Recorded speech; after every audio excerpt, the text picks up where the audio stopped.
Je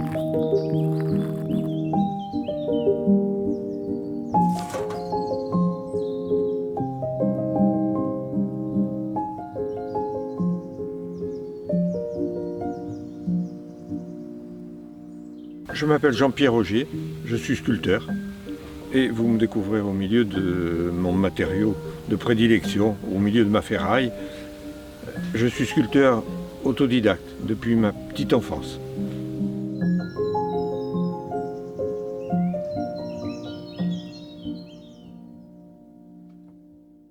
Je n'utilise pas que des outils agraires ou d'autres métiers, mais des formes qui ont ce pouvoir de m'inspirer quelque chose de particulier.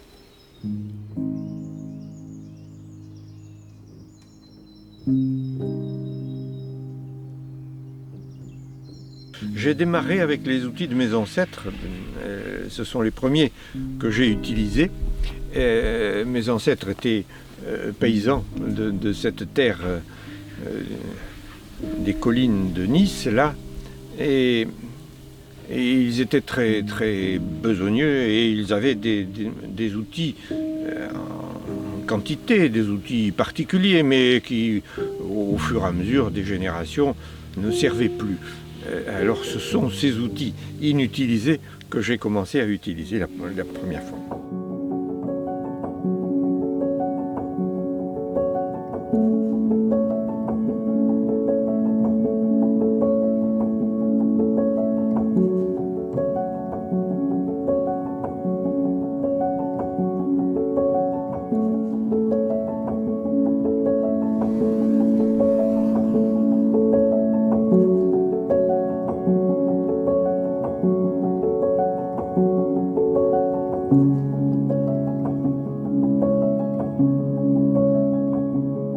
Tout l'outil ne m'intéresse pas forcément, ou une partie d'outils peut disparaître.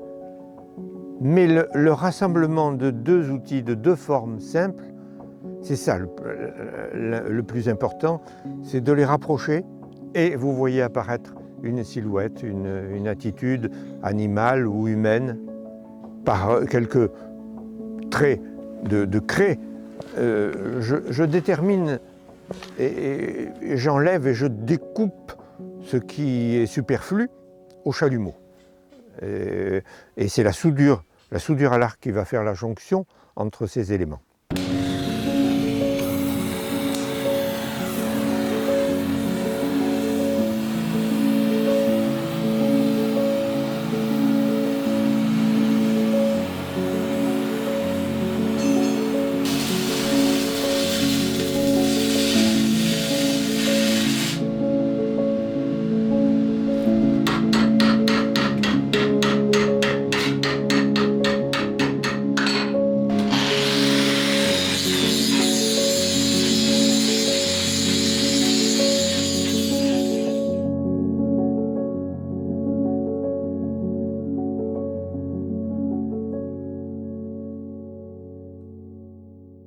Ces années d'abandon et tout ça ont donné une patine extraordinaire à chacun des objets que j'utilise.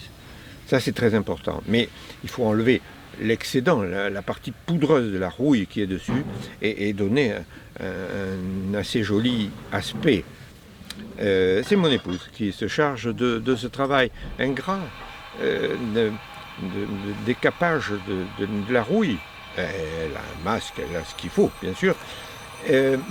Et puis elle se charge aussi en finale de la patine finale. Alors c'est en chauffant les objets, en mettant des cires de couleurs différentes que nous allons obtenir la couleur finale que vous apercevrez sur les sculptures que nous allons vous montrer.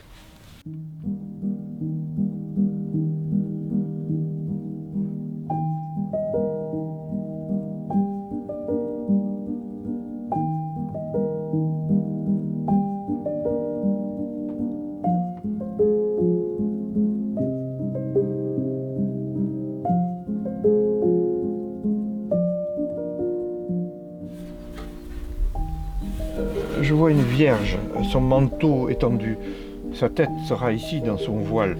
Les bords du manteau remonteront et puis elle protégera un tas d'enfants Comme vous m'avez vu présenter la famille tout à l'heure, avec des bêches qui vont être rassemblées sous son manteau, sorte de vierge de miséricorde.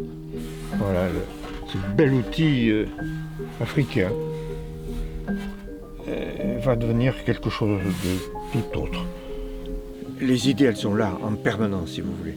Chacun des outils que vous voyez autour de moi, je les ai choisis, je les ai isolés d'un tas de ferraille.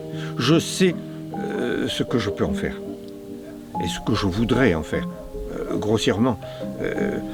Toutes les pièces, vous pouvez m'en montrer une, je vous dis, là, ça va devenir telle ou telle chose, quoi.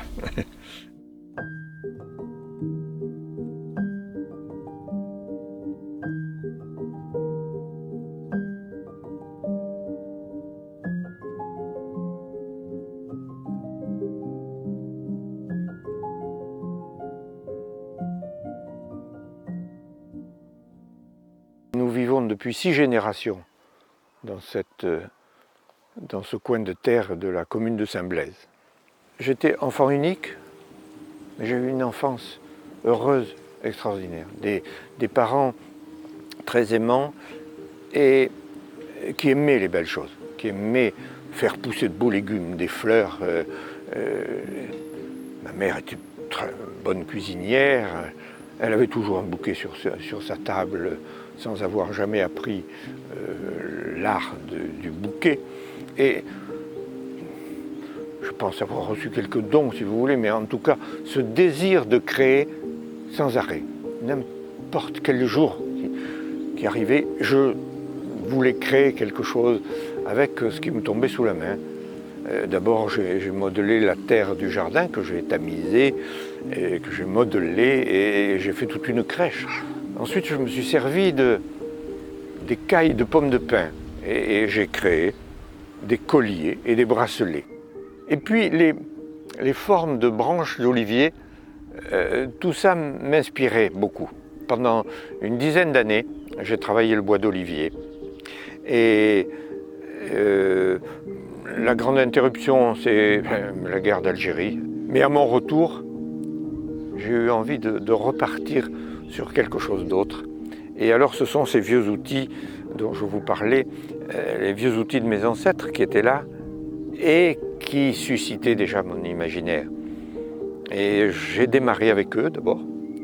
Et voilà, et je ne me suis plus arrêté. Vous voyez la quantité d'outils qui m'entourent. J'en ai déjà utilisé une fois autant. Quelle joie de créer. Je le souhaiterais à beaucoup, vraiment beaucoup de gens.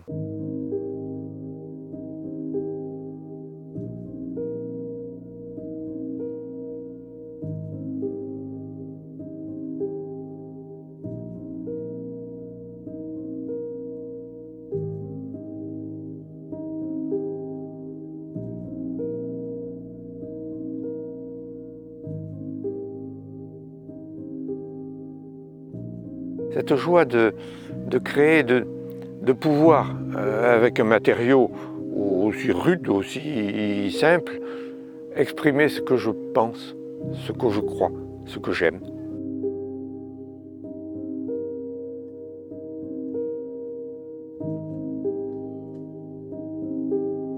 J'essaye d'évoquer le caractère particulier de chaque animal que je veux représenter.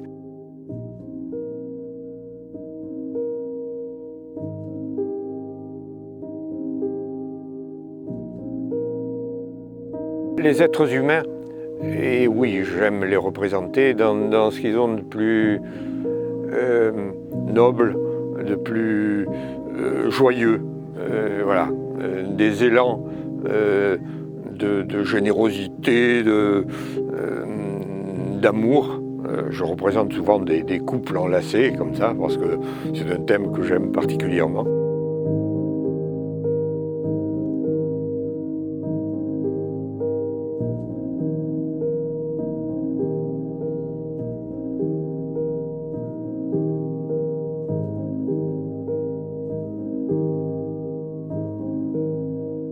Les thèmes d'inspiration religieuse, c'est par mes convictions personnelles, par ma foi que j'exprime de cette façon.